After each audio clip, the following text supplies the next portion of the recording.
Graça e paz. Quero convidar você à leitura do texto bíblico que se encontra Salmo 1. Ouça a leitura do texto sagrado. Diz assim: Bem-aventurado é aquele que não anda no conselho dos ímpios, não se detém no caminho dos pecadores, nem se assenta na roda dos escarnecedores. Pelo contrário, o seu prazer está na lei do Senhor, e na sua lei medita de dia e de noite. Ele é como árvore plantada junto a uma corrente de águas, que no devido tempo dá o seu fruto, e cuja folhagem não murcha. E tudo o que ele faz será bem-sucedido. Os ímpios não são assim, são, porém, como a palha que o vento dispersa.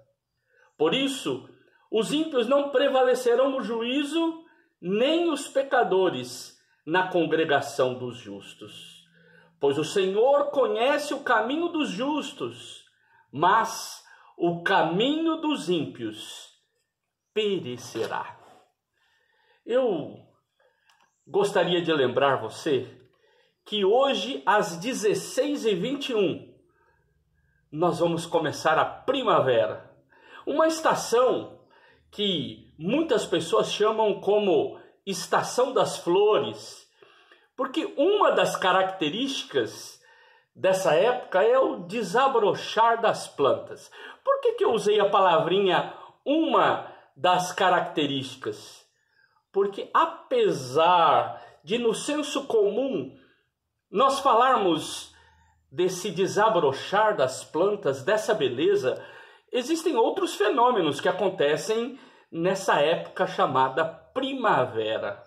No Brasil, por exemplo, muitas regiões recebem fortes chuvas. Chuvas que vão até o verão. E é nessa época também que acontece o fenômeno do El Niño. Lembram? Aquele calor intensificado, chuvas, e aí vai aumentando depois o período seco. Então, se no sul tem muita chuva, no norte e nordeste um tempo de seca. Então, nós podemos dizer que a primavera, nessa época, nem tudo são flores. Existem também contratempos. E é levando isso daí em consideração que eu quero compartilhar com vocês o texto bíblico do Salmo 1. O ato de dar frutos e flores, como diz poeticamente o Salmo. Existem vários salmos. Gente. Quando você estuda, você descobre que nestes 150 salmos nós encontramos orações, encontramos louvores, lamentações, salmos coletivos, salmos individuais, salmos históricos. O Salmo 1, o Salmo 1, ele é um salmo sapiencial, ou seja, um salmo de sabedoria. Ele vem ensinar sobre valores do reino de Deus. E aí, quando a gente olha para a estrutura do salmo, nós vemos aqui um texto, uma oração, que tem dois momentos e uma conclusão. O primeiro momento é quando fala do justo e da sua felicidade, que são os versículos 1 a 3. E depois o segundo momento é o versículo 4, que fala dos injustos. E lá no final faz uma conclusão falando dos justos e dos injustos. Por que será que surgiu um salmo como este? Provavelmente, se nós olharmos por detrás dessas palavras, nós vamos descobrir que ali havia um certo conflito. Quando alguém vem ensinar sobre justos e injustos, é porque provavelmente eles viviam um conflito entre pessoas consideradas justas e pessoas consideradas injustas. Provavelmente uma luta entre pessoas que moravam no campo, pessoas que moravam na cidade, se nós fazermos uma leitura mais sociológica deste salmo, nós vamos descobrir algumas questões. Então, olhando para o salmo, um salmo bem conhecido, a porta de entrada do livro dos Salmos, quando eles vão ser ali organizados, fica como a introdução, o prefácio, o início do livro de Salmos, né, dos cânticos do povo de Deus. Eu convido vocês a refletirem sobre algumas lições que ele pode nos trazer. Então vamos ver. O tema do Salmo, ele é meio que estampado, né? É a felicidade humana, né? Te usa muita palavra bem-aventurado para a tradução, mas na realidade no cotidiano a gente usa a palavra felicidade. E eu acredito que todos nós desejamos ser felizes, né? E verdadeiramente felizes, né? E não faz de conta, né? O parecer ser feliz. Nesse tempo de internet vemos muito isso, né? A imagem do parecer ser, e nem sempre o é. Agora, em meio a esse cotidiano, nós também temos alguns relances de infelicidade, de dificuldade, de problemas, de angústias, de contratempos, coisas que nos entristecem, coisas que nos aborrecem.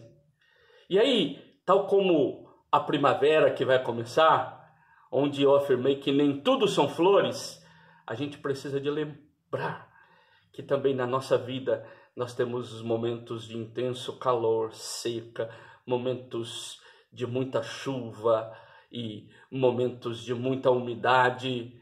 Quem sabe o fator El Niño que acontece na natureza, às vezes acontece também na nossa vida. Em vários campos, na família, na igreja, no trabalho, ou até internamente, a vida da gente. O Salmo, ele nos ensina que a verdadeira felicidade não está naquilo que aconteça. Eu acho que uma grande lição do Salmo é esta. Não está naquilo que venha a acontecer ou que já aconteceu. O Salmo apresenta a felicidade como resultado de uma vida onde a pessoa vive justamente a felicidade como ato de cumprir o desígnio de fazer o bem, de viver de forma justa. A verdadeira felicidade está em cumprir a justiça que aprendemos da palavra de Deus. Para sermos verdadeiramente felizes, precisamos então conhecer essa palavra, essa lei do Senhor. Por isso diz lá, medita de dia e de noite. Essa palavra de Deus, essa lei do Senhor, é ela quem nos dá o padrão de vida a ser vivido. Felicidade, então, tem que ser mais do que um sentimento de euforia, né? E tem gente que vive muito, vamos dizer assim, reféns de seus sentimentos momentâneos. Não, há momentos difíceis na história da gente, mas a verdadeira felicidade, ela é muito mais do que os momentos de intensa alegria, de euforia que venhamos a experimentar. Essa felicidade, ela tem que ser resultado de uma convicção de que estou vivendo da melhor forma, estou vivendo da forma mais correta, segundo a palavra de Deus. Estou cumprindo aquilo para o qual fui designado, para o qual o manual do fabricante, a Bíblia Sagrada, diz que eu fui criado.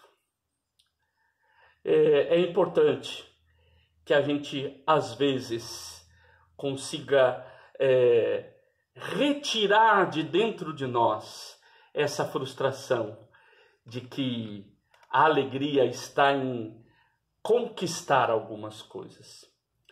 Até porque o texto bíblico vai dizer assim: enganoso é o coração mais do que todas as coisas, e desesperadamente corrupto, quem o conhecerá? Eu, o Senhor, esquadrinho o coração, eu provo os pensamentos, e isto para dar a cada um segundo o seu proceder, segundo o fruto das suas ações. É o texto lá de Jeremias 17, 9 e 10. A pessoa que vive essa experiência, ela acaba vivenciando algo tremendamente maravilhoso. E eu quero então dizer para você que a pessoa que abre o seu coração verdadeiramente diante de Deus e para a lei do Senhor, e vive em oração, recebe de Deus a ração para viver plenamente a ação nas mãos daquele que nos criou e nos chama para a verdadeira vida. Desejo que você supere os momentos de adversidade. Eu não sei como está a sua vida. Eu desejo que você experimente a verdadeira felicidade em estar no centro da vontade de Deus. E não depende das circunstâncias, depende em ter clareza. Eu estou vivendo para aquele que me criou e segundo as normas da sua palavra. Quero terminar trazendo à memória um cântico, quem sabe muito entoado durante um tempo nas nossas comunidades de fé, que diz assim: esta paz que eu sinto em minha alma não é porque tudo me vai bem, esta paz que eu sinto em minha alma é porque eu sirvo ao meu Senhor. Não olho as circunstâncias, não. Olho o seu amor. Não me guio por vista. Alegre estou. Seja feliz, mas seja feliz em Deus. Seja verdadeiramente feliz, porque cumpre a vontade, os desígnios e a lei do Senhor. Deus te abençoe. Cuida de nós, ó Deus, para que vivamos segundo a tua vontade. Assim oramos, em nome de Jesus. Amém e amém.